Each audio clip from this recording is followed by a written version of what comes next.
Do you ever wonder why so many vestibular therapists put a target in front of somebody and make them move their head back and forth while they keep their eyes focused on the target? When I move my head, my inner ear activates a reflex in my eyes so that they can move equal and opposite of my head to stay focused on the target. So I move my head right, it really excites my right inner ear, sends a message to my eyes, so my eyes move left to stay focused on the target. So that's why this head movement is a great exercise for the inner ear to coordinate those eye movements when the head is moving.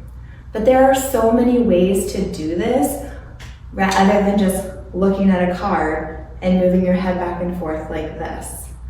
And I find it in a lot of patients really bothersome, especially if they have migraine or concussion or visual dysfunction.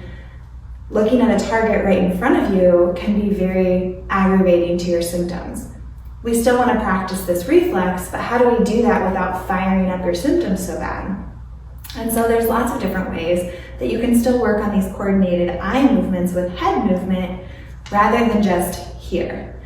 One of my favorites is actually just taking the targets and dividing them. So you have two targets now instead of one, and you move your head and eyes to start on the left target, and then move just your eyes to the right, and then your head will follow while you keep your eyes focused on the right target. Then you move your eyes to the left to look at the left target, or the C, and move your head to follow. Eyes go right, head goes right. Eyes go left, head goes left. Keeping those targets in focus. This is the same VOR exercise, only it's much less provocative because it doesn't take a lot of central fusion of your eyes. So I love doing this exercise. Instead of one target, we use two. And just a little tip, the size of your targets matter.